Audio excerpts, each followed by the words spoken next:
Boker Tov à tous, Bezrat Hashem, Siyata Dishmaya. On va faire une shiur question-réponse sur Purim. Puisque ce soir c'est Purim, on va essayer de se préparer, de créer des maximum de kelim en très peu de temps qu'il nous reste après la longue tefila Baruch Hashem qu'on a eu ce matin, jour de jeûne. Donc on va, Bezrat Hashem, Siyata Dishmaya, partager quelques questions-réponses inspirées du livre de Aryeh Pinchas Strikov, qui a compilé des questions-réponses sur Purim. La vérité, j'ai rarement l'habitude de lire directement, mais c'est tellement bien écrit et c'est tellement référencé qu'on va partager les questions-réponses qu'il a nommées lui. Si vous avez des ajouts, on va les faire, Bezrat Hashem, ensemble.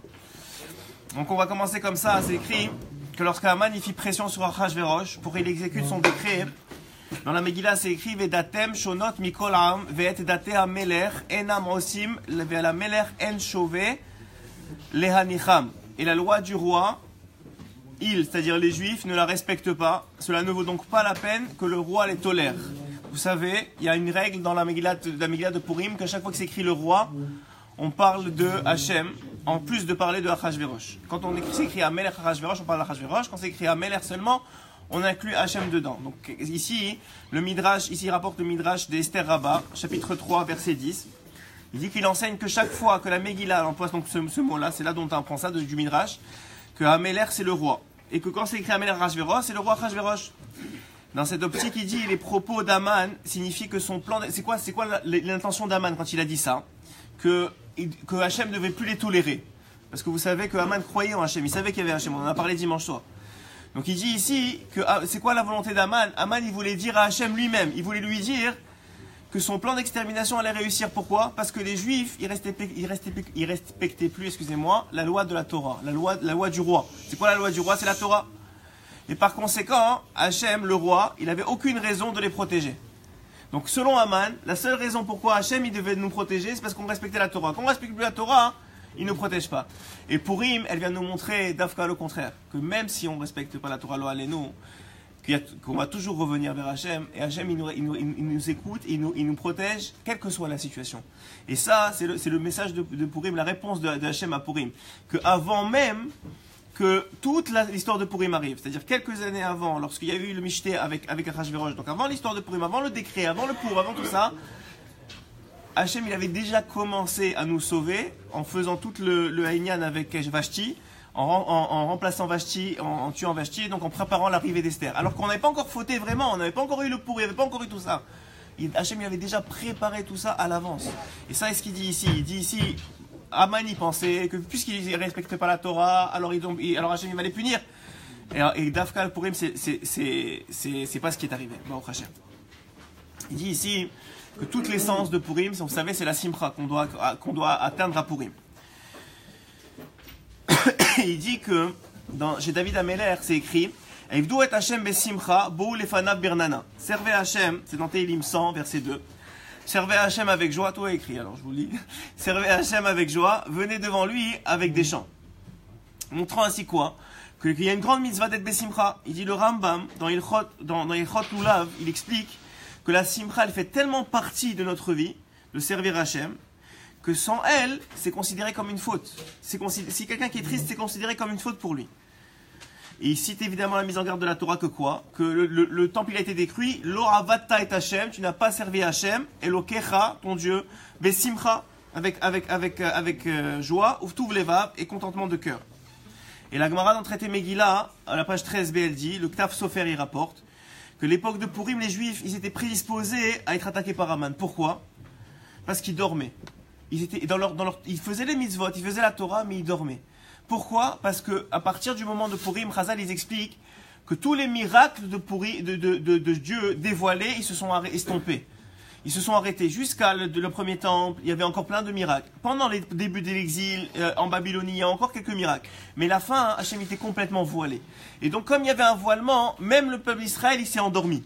Et comme il s'est endormi, alors il dit, le Ktaf Sofer, il dit que ça a prédisposé que Aman s'attaque au peuple d'Israël.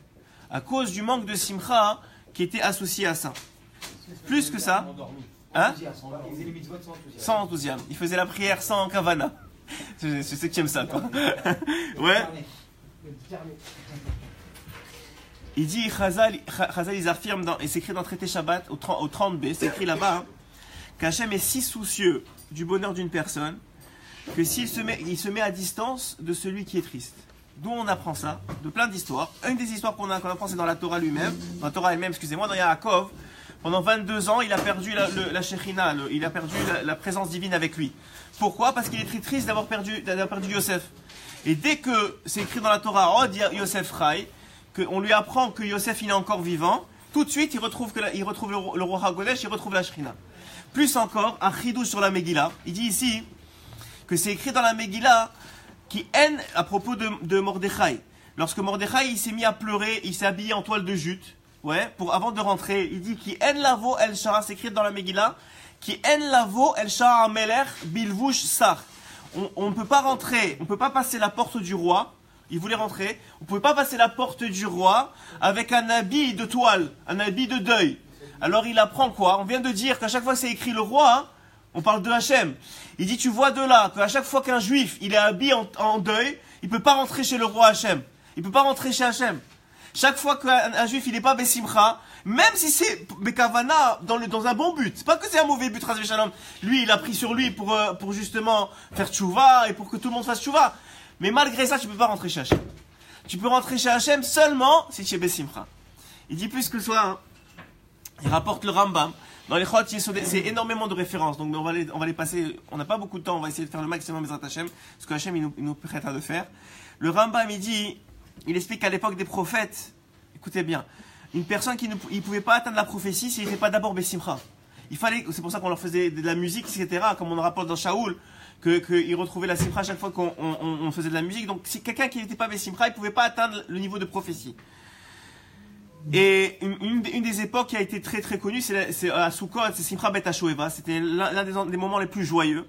Et on apprend de là que quoi? Qu'il y a plusieurs prophètes qui sont devenus prophètes au moment de Simcha Bet HaShoeva. Donc qui? Dont Yona. Yona, le prophète Yona, c'est rapporté dans Sheikh Chazal qu'il est devenu prophète au moment de Simcha Bet HaShoeva.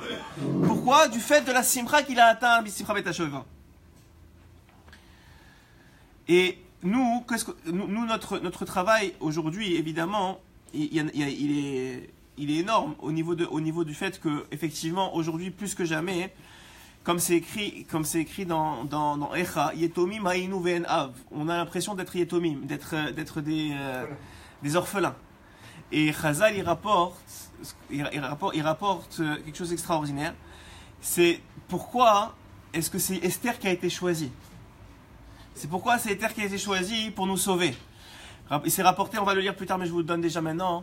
C'est rapporté que le mérite de Haman, d'avoir le mérite, c'est-à-dire d'être choisi comme celui qui a le pouvoir de pouvoir attaquer les Juifs, il est venu d'où?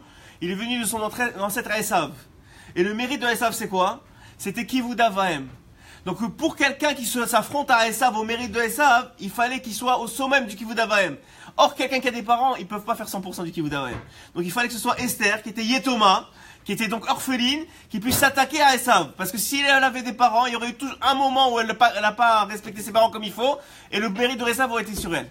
Imaginez comment tout a été calculé au millimètre près.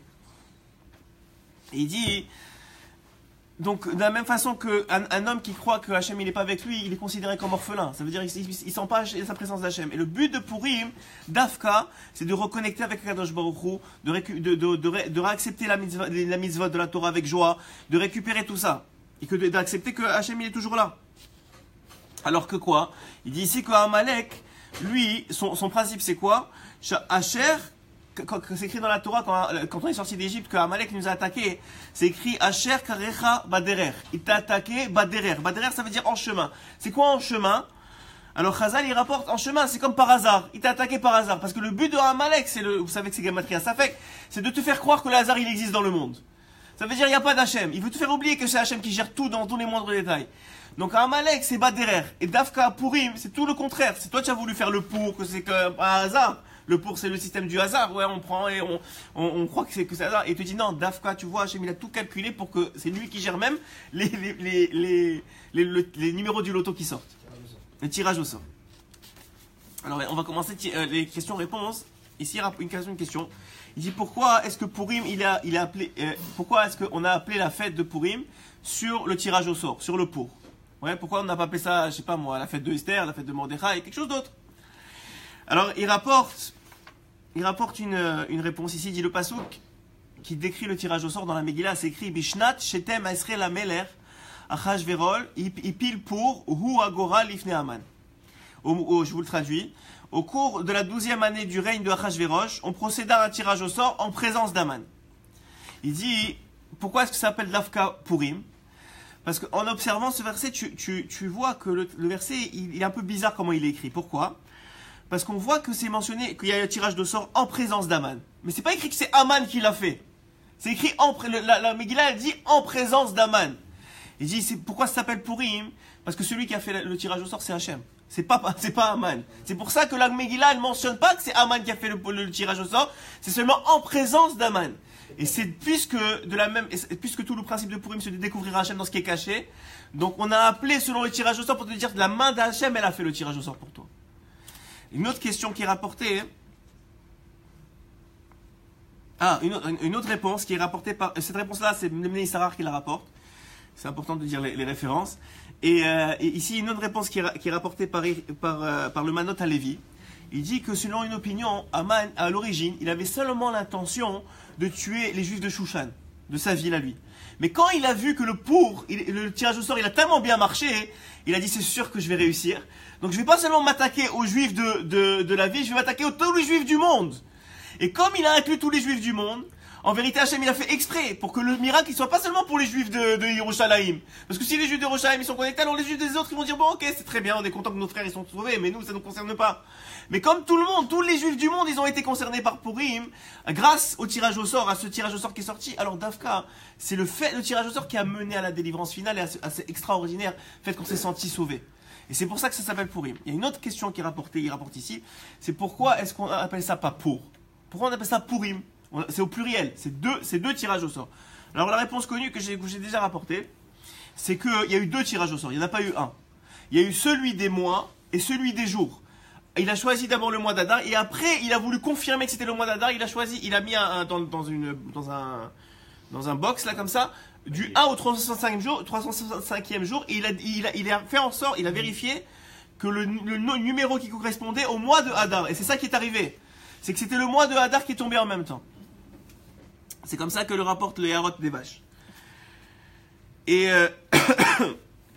une autre question qui est rapportée, ici il dit aussi que dans le Ramban, excusez-moi, sur Shemot, il rapporte que de même que les noms numériques des mois, ils furent pourquoi on appelle ça Purim la question c'est pourquoi on appelle ça Purim en perse.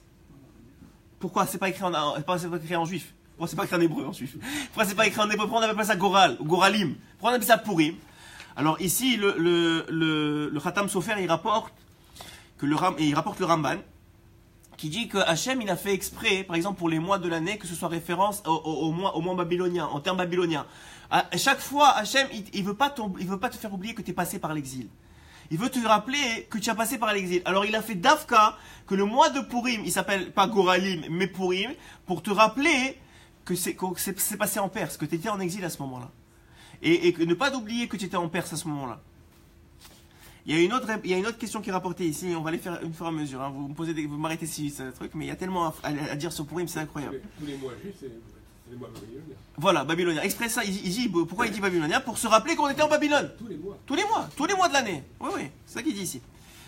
Il dit pourquoi Purim, c'est identifié à Yom Kippour. Vous savez que Purim et Yom Kippour, ils sont reliés ensemble. Et pourquoi les deux, ils sont reliés ensemble? Alors, il dit que la Gemara dans le traité Megillah, page 7a, elle rapporte, elle déduit du pasouk Kiimu ve Kiblu Yehudim, ce qui est écrit dans la Megillah, que les Juifs ils ont accepté sur eux et leur descendance les mitzvot de Purim. Kiimu le Ma'ala mishi Kiblu le Mata, ils acceptèrent en haut au ciel ce qui fut accepté en bas par les Juifs. De même que les Juifs ils prirent sur eux de donner la tzedaka à Purim. Ouais. À tous ceux qui la demandent, sans procéder à aucune vérification, Hachem, il répond. Alors voilà, écoutez bien ça, aussi c'est très beau. Vous savez qu'il y a une mitzvah de donner la tzedaka à Purim, et pas seulement, ici c'est rapporté par le Sefer Yemé Purim, du Ner Israël. Il dit que à Purim, il y a une mitzvah de donner la tzedaka à tout celui qui te demande. Pourquoi? Il dit, parce que les Chazal, ils ont instauré cette mitzvah-là particulière. C'est sûr que c'est bien de donner la tzedaka tout le temps. Mais à Purim, il ne faut pas refuser. Il faut d'ailleurs, c'est bien, c'est pas bien, c'est très, très, très, très recommandé de préparer des pièces de tzedaka à l'avance. Un sac que vous avez tout le temps à Purim. N'importe qui vient, vous êtes capable de lui donner. Même une petite pièce, mais vous avez sur vous de quoi donner. Donc c'est aujourd'hui qu'il faut préparer ça parce que ce soir c'est Purim. Donc, ça c'est pourquoi on fait ça. Il dit parce qu'au jour de Purim, c'est rapporté que toutes les tfilotes, elles sont acceptées. Toutes les tfilotes dans Israël, elles sont acceptées le jour de Purim. Sur quel principe? Sur le principe que de la même façon, Chazal, ils ont instauré que le jour de Purim, le juif, il ne vérifie pas celui à qui il donne. De la même façon, Mida Keneged Mida Hachem, il ne vérifie pas celui qui demande. C'est-à-dire que le jour de Purim, les autres jours, tu demandes, ah, il y a des accusateurs, on vérifie ton dossier, est-ce que tu mérites pas? Le jour de Purim, il n'y a pas ça. De la même façon que toi, tu ne vérifies pas celui qui tu donnes, Hachem, il ne te vérifie pas le jour de Purim. Il a fait Meod. Bon, Hachem. Il dit, on a dit que Purim et Kippour sont reliés ensemble. Alors, il dit, regardez comment c'est extraordinaire. Il dit, pourquoi les deux sont reliés ensemble? La raison à cela, elle résulte du fait que les deux fêtes, Purim et Yom Kippour, ils représentent les deux moitiés d'une seule et même Yom Tov. Vous la connaissez pas celle-là. Écoutez bien. Il dit de sorte que ensemble, ils font Chetzi Lachem ve Chetzi Lachem. Vous savez qu'il y a un lien dans les fêtes de faire moitié pour Hachem, moitié pour toi-même. Il dit la partie Lachem, c'est le moment où tu jeûnes et où tu donnes toute la journée de prière à Hachem.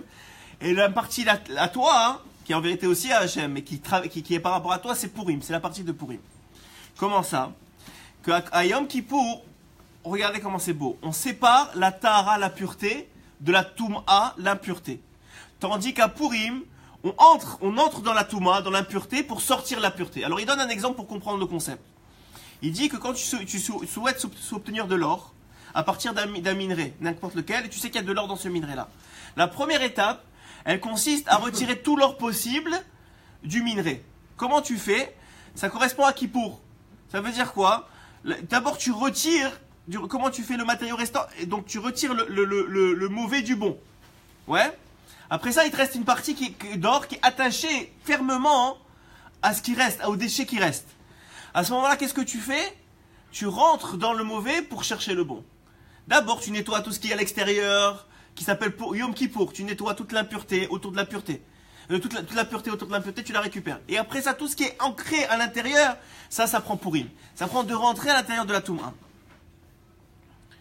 Et il dit, regardez bien, quelque chose qui est vraiment extraordinaire, et c'est rapporté au nom du Rav Ephraim Voxman, qui dit comme ça. Il dit que c'est intéressant de noter que Yom Kippour et Purim, ils peuvent jamais tomber le même jour de la semaine. Pourquoi? En vérité, il y a une règle qui s'appelle Lo Hadou Rosh. Lo Hadou Rosh, c'est quoi? C'est que Rosh Hashanah, il ne peut pas tomber un dimanche, un mercredi ou un vendredi.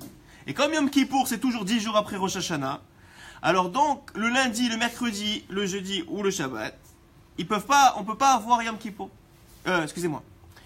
On ne peut pas avoir Yom Kippour qu'un lundi, un mercredi, un jeudi ou un Shabbat. Il peut avoir un Shabbat. Hein? Il peut avoir un Shabbat, c'est ça que j'ai dit. On peut avoir Yom Kippour seulement un lundi, un mercredi, un jeudi et un Shabbat. Et la raison que Yom Kippour, elle ne peut tomber que des jours, de ces jours-là, parce que c'est des jours Tahor, c'est des jours qui sont purs.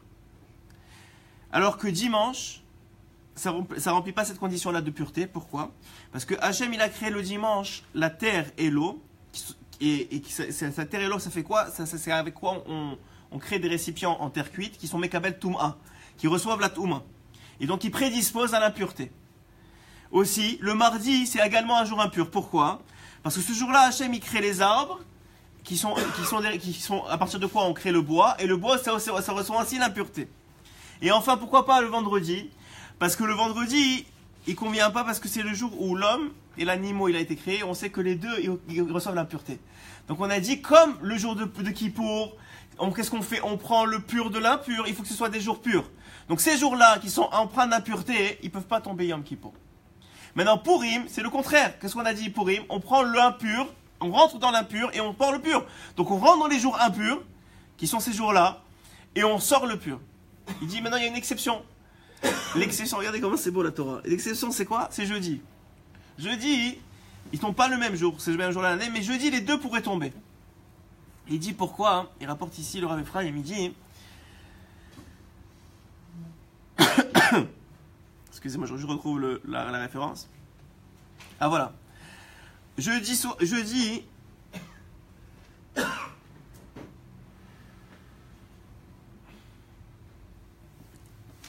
alors, pour que le jeudi soit pur, selon la loi de la Torah, les poissons et les oiseaux qui furent créés ce jour-là, ils sont pas Mekabel Touma. Ok? Donc selon la Torah, le jeudi il est pur. Maintenant, selon Chachamim, il y a certains oiseaux qui sont Mekabel Touma. Donc selon Chachamim, le jeudi il est impur. Comme Yom Kippour c'est Minatora, il peut tomber jeudi parce que jeudi c'est pur. Comme Purim c'est Midera Banan, ces oiseaux-là c'est Midera Banan qui sont impurs, alors le jeudi c'est impur, il peut tomber jeudi. C'est bidjo, boum. Il dit aussi, regardez comment c'est beau, Purim, ça contient, vous savez que Purim c'est la source de toute la joie de l'année, c'est rapporté par Chazal. Et c'est rapporté aussi, ici c'est rapporté par le Bnei Issachar dans Mahamar Kodesh. Donc c'est rapporté ici que dans Purim, toute la joie des fêtes, vous savez que la fête c'est pas seulement Sukkot, c'est Christim Samsim Prateno, mais toutes les fêtes c'est des joies, c'est des jours de joie. Il dit dans Purim, on retrouve toutes les fêtes. D'où dans le mot Purim c'est écrit toutes les fêtes.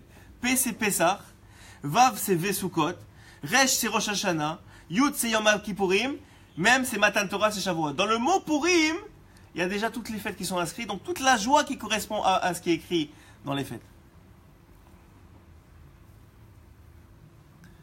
Ensuite de ça, hein, on va passer parce qu'il y a tellement de questions. Hein. C'est le livre dont j'ai parlé, je l'ai nommé au début. Alors, celui qui a été écrit par Ari Pinchas Tichov. Alors il dit ici, pourquoi est-ce que la Megillah elle est lue à la fois la nuit et à la fois le jour? Pourquoi il y a une mitzvah de lire la nuit et le jour? Il dit si Hachem, il n'y a pas de référence ici, il dit si Hachem avait simplement sauvé les Juifs d'Aman, cela aurait été suffisant. Mais il n'a pas compris seulement qu'il a sauvé les Juifs d'Aman. Il a fait en sorte qu'il y avait une joie et un bonheur qui rentraient dans le cœur des Juifs qui était incommensurable. En plus qu'ils ont été sauvés. Donc Hachem, il a pas seulement, il nous a pas tiré, mais a fait la léora. Il nous a tiré des ténèbres vers la lumière. Donc la première Megillah, c'est seulement pour te tirer des ténèbres. La deuxième Megillah qui est le jour, c'est pour te rentrer dans la lumière. Il dit, non seulement il t'a sauvé de Haman, ça c'est le soir. Ça c'est quand tu étais dans l'obscurité, que tu comprenais pas ce qui se passait, tu vois Haman qui veut te tuer, tu vois les pancartes qui sont écrites, on va tuer tous les Juifs. Ça c'est dans l'obscurité. Et après ça, le jour, ça c'est Dafka, quand on a été sauvé. Et qu'on a été tellement joyeux. Il dit pourquoi la mitzvah de la Megillah, on peut la lire pendant les 120 heures. On peut la lire toute la nuit, on peut la lire tous les jours. 120 heures de Megillah.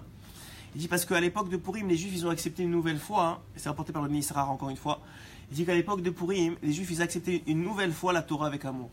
Ouais, ça veut dire la première fois, on l'a dit ce dimanche soir, que la première fois, ils ont été obligés. Hachem il leur a mis la montagne sur la tête. Purim, comme Hachem il était caché, il y avait le libre arbitre de choisir la Torah ou pas. Et ils ont choisi la Torah, mais cette fois-ci avec amour. Et donc c'est un nouvel jour de Kabbalat la Torah. Et comme il y a eu 120 heures de Moshe Rabbeinu, 120 heures, 120 jours de Moshe Rabbeinu, il y a 120 heures de Megillah correspondant aux 120 jours de Moshe Rabbeinu.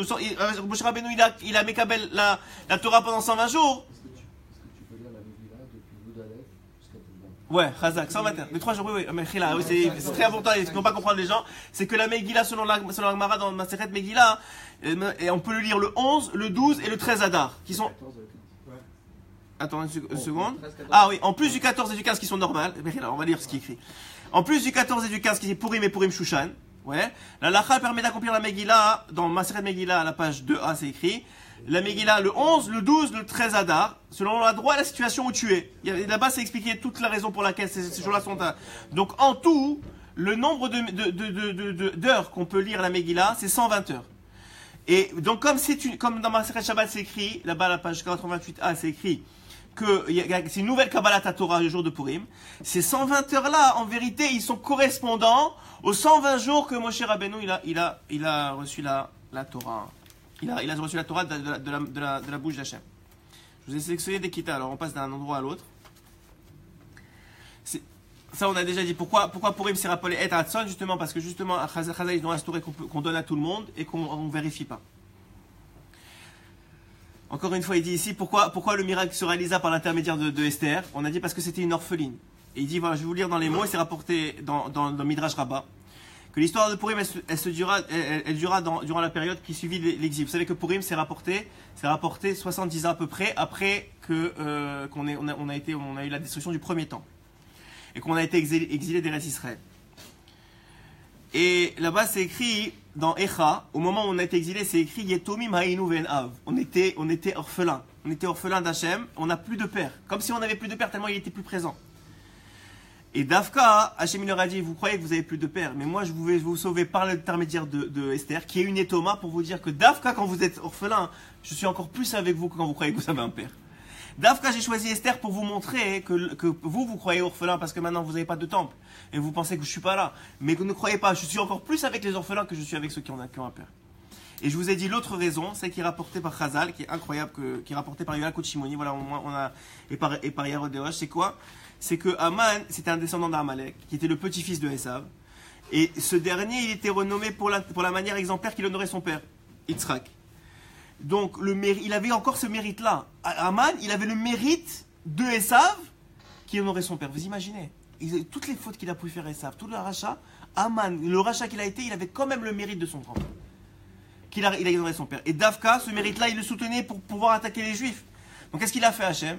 Il a pris, comme c'est rapporté dans la Gemara, quelqu'un qui a fait Kivdav Adem au maximum. Qui peut faire Kivdav Adem à 100%? Pas quelqu'un qui a des parents loin, malheureusement. Seulement Yatom. Donc il a pris Esther qui était Yetoma, qui était orpheline, qui elle pouvait faire ce miracle-là. Il demande une question, pourquoi le miracle il s'est réalisé à travers Mordechai? Pourquoi Mordechai Dafka? Il dit encore une fois qu'Aman c'est un descendant d'Amalek, comme vous savez, qui est le petit-fils de Esav. Et lorsque Yaakov il a rencontré Esav, quand il est revenu pour entrer en terre d'Israël, ils se sont tous prosternés devant Esav. Le seul qui n'était pas là, c'était qui? Binyamin.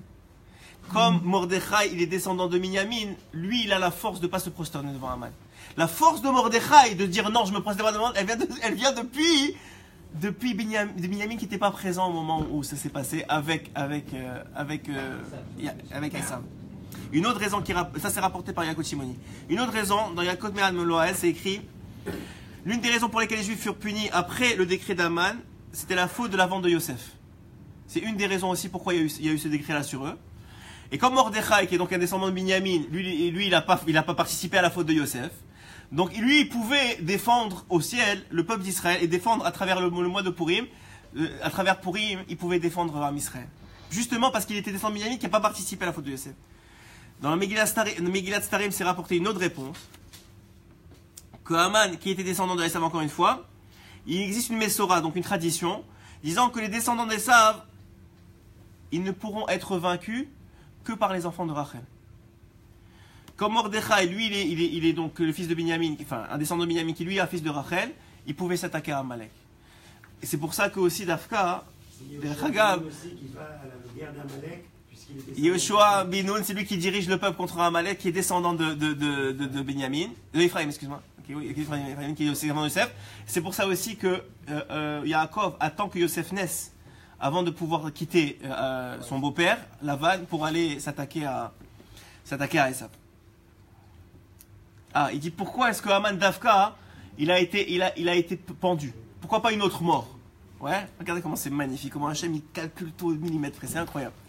Il dit juste avant la montée au pouvoir d'Achashverosh, ok, donc avant que c'est l'histoire de Purim, le roi c'était qui? C'était Korer. Et Korer il régnait sur l'empire perse ou Madaï. Et durant son règne, il a autorisé qu'on construise le deuxième Beth Amikdash. On commence à construire le deuxième Beth Amikdash. Et qu'est-ce qu'il a fait lui-même? Il a décrété que toute personne qui tenterait d'empêcher la réalisation de ce projet, il serait pendu. Et malgré cet avertissement-là, avant que le Beth Amikdash n'ait pu être achevé, donc il avait commencé la création, déjà avant toutes ces histoires, mais ça a été arrêté. Les efforts de construction, ils ont été interrompus, comme c'est rapporté dans Ezra, au chapitre 4. Tout ça, je vous le lis, hein, c'est pas... Donc Haman qui se rendit personnellement à Yerushalayim pour s'assurer que le Beth Amikdash ne serait pas reconstruit. Il dit que Haman, c'est écrit dans Targum Ankelos, dans Esther 3a, que Haman, il s'est rendu lui-même à Yerushalayim pour participer à tous ceux qui ont dit non, on arrête la construction. Une fois que Korer il est parti de ce monde, ils ont dit on arrête la construction. Et Haman, il faisait partie de eux. Donc comme Korer lui-même, il a dit tout celui qui va, et donc ce décret-là, il venait d'Hachem, il va s'opposer à la construction du Beth Amikdash, il va être pendu. Mida Keneged Mida, il a été pendu pour ça. Il aurait pu être tué de n'importe quelle façon. Lui, c'est bien sûr, évidemment, vous savez, c'est lui qui a préparé la potence. On a dit dimanche qu'elle faisait 50 amas, qui correspond aux 50 jours du Homer, qui était Kabbalat Torah. Mais encore une fois, tout ça, pourquoi? Parce qu'il a voulu arrêter la construction du deuxième temple.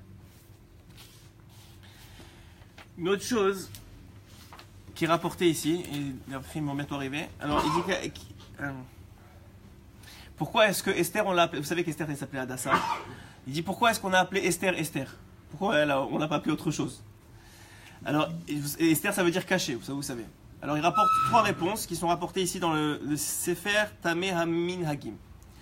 Alors, il dit ici, Esther, première réponse. Esther, elle ne révéla pas à Achashverosh ses origines juives. Mordechai lui a dit, tu dis pas que tu es juif. Donc, elle a caché à Achashverosh ses origines juives. De là, on l'appelle Esther. Deuxième chose. Lorsque Achashverosh, il nomma des officiers pour trouver la plus belle femme, ouais, parce qu'il avait perdu Vashti, il a commencé à envoyer des émissaires pour trouver la plus belle femme qui existait dans le royaume. Qu'est-ce qu'elle a fait, Esther? Au lieu de se montrer alors qu'elle était très belle, elle s'est cachée. Par ce mérite-là, même son nom, on l'a caché. Elle s'appelle Esther. Troisième chose que vous connaissez sûrement, mais qui est un chidouche incroyable du Zohar, Parashat Ki Tetzeh. Le Zohar, il dit que Mordechai, il a eu recours à des noms saints et des secrets d'Hachem pour créer un démon, un shed. Ouais. Que à chaque fois que Esther, elle allait avec Achashverosh, il prenait sa place. C'est-à-dire que Esther, elle n'a jamais couché avec Achashverosh. Hadassa, en tout cas, elle n'a jamais couché avec Achashverosh. Mais Mordechai, il a créé un démon qui lui... Hein? La dernière fois qu'on a eu le... Ça, je sais pas. Moi, je dis ce qui est écrit ici. Je sais pas. Chaque fois que celle-ci était forcée de manger de la nourriture non cachère, il dit. Pas seulement ça. Chaque fois que pas seulement qu'elle devait aller à Achashverosh, chaque fois qu'elle devait manger de la nourriture non cachère, ou qu'elle était convoquée chez Achashverosh, elle envoyait à sa place le shed, le démon, qui avait été créé par Mordechai. Une autre réponse.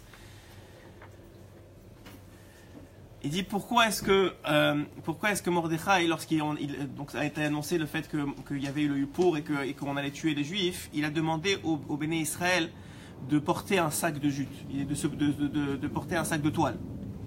Il dit Dafka pour rappeler le mérite de Yaakov. Pourquoi? Parce que la Megillah elle dit au Mordechai Yada et Kol Asher Naasa. Et Mordechai a compris tout ce qui s'était passé. Qu'est-ce qu'il a compris? Vous allez comprendre. Immédiatement, non, on va comprendre. Immédiatement après, hein? Il a compris la faute du mystère. Ça aussi, mais il va comprendre autre chose. Immédiatement après avoir révélé que le roi et Haman s'attablèrent autour d'un festin, juste après avoir scellé le décret contre les Juifs, après cette indication, Mordechai a compris que ce mauvais décret constituait en partie une punition pour la vente de Yosef. Ouais, par ses frères, parce que ces derniers s'étaient eux aussi attablés autour d'un festin après cette vente. Eux aussi, ils ont fait un michté après la vente de Yosef. Donc c'est rapporté dans Bereshit. Donc Mordechai, il a dit, attends, il nous arrive ça parce qu'on a vendu Yosef. Lui, il avait compris ça. Donc il a dit, pour pouvoir racheter la faute, il devait imiter la réaction de Yaakov. Qu'est-ce qu'il a fait Yaakov lorsqu'il a appris que la disparition de Yosef? Il a déchiré ses vêtements, il s'est mis un sac de toile. Il a dit la même façon que Yaakov, il a mis un sac de toile. Nous aussi, on va rappeler le mérite de Yaakov qui s'est endeuillé sur Yosef et on va mettre un sac de toile. Et il dit qu'en recommandant aux Juifs de s'enduire de cendre, Mordechai fit en sorte de rappeler le grand mérite d'Abraham. Les Juifs prouvèrent ainsi que leur foi en total en Dieu et mirent en elle tout leur espoir d'être sauvés. Pourquoi Abraham aussi, dans la fournaise ardente, il est rentré et ça rappelait la cendre de la fournaise ardente d'Abraham. On va finir ici. Il dit pourquoi est-ce que Mordechai et Esther, ils ont attendu le 23 Sivan. Plus de 2 mois après la pendaison le 16, ils n'ont pas attendu, genre, ils ont tout de suite fait tout le Haïnyan. Ils ont tout de suite demandé au roi d'annuler le décret d'Aman. Pourquoi ils n'ont pas attendu? Ils avaient encore du temps, ouais. Ils avaient encore plein de temps. Alors il dit que le 16 Nissan, Mordechai et Esther, ils avaient bénéficié d'une très grande faveur de la part d'Achashverosh. On sait que c'est l'exécution d'Aman. Et le don des biens immobiliers, c'est rapporté dans Manot à Lévi, le don des biens immobiliers d'Aman à Esther et l'attribution du sceau royal à Mordechai. Ouais. Donc puisqu'ils avaient eu ce mérite-là, ils n'ont pas attendu de tuer Aman. Tout de suite, ils ont profité. Ça, c'est une leçon pour nous. À chaque fois que vous avez quelque chose de bien dans la vie, profitez-en. Parce que c'est une porte qui s'ouvre pour vous. Ils ne voulurent pas prendre le risque de trop solliciter le roi. Et tout de suite, ils ont profité du fait qu'ils ont vu qu'ils ont eu un moment de Hatratson, comme on dit. Et ils ont profité. Et on va finir d'Afka sur ça, Minashamem, que Purim, c'est un moment de Hatratson. C'est rapporté par Chazal que Hachem, il ouvre la banque le jour de Purim. C'est à vous à rentrer. Aujourd'hui ou demain? Ce soir, à partir de ce soir. À partir de ce soir et à partir d'Avka de Chatzot Alayla. Mais d'Avka à partir de ce soir, c'est un moment de Et Ratzon incroyable. C'est quoi la clé? Il n'y a pas de clé, c'est ça qui est incroyable. Purim, la porte elle est ouverte. Non, mais mec, je te rigole pas. Purim, la porte elle est ouverte. Ça veut dire elle est ouverte, mec, demande. C'est ce qu'il a dit, demande. Il n'y a pas de clé. Il faut que tu sois réveillé à partir de Chatzot et il faut que tu demandes. Non, pourquoi tu peux être, non, au contraire, Purim, tu peux être excité. C'est ça qu'on a dit, on vérifie personne à Purim. Davka, Purim, c'est un moment de Et Ratzon. Et Ratzon, ça veut dire qu'il n'y a pas de compte. La banque, elle est ouverte. Maintenant, c'est vrai que si tu ne vas pas à la banque quand elle est ouverte, Hachem va te dire pourquoi tu demandes le lendemain et après le lendemain. Je t'ai ouvert la banque déjà. Et si on a déjà la clé, Ah, ça c'est autre chose, mais personne n'a la clé, je te rassure. Il y a la Bezrat Hashem Sadeh Ishmaïa, qu'on soit tous zorés d'avoir les mots qu'il faut à Purim et de demander ce qu'il nous faut. Et qu'on soit zorés de recevoir tous bracha, tzlacha, refoua shelema et tout ce qu'on a besoin.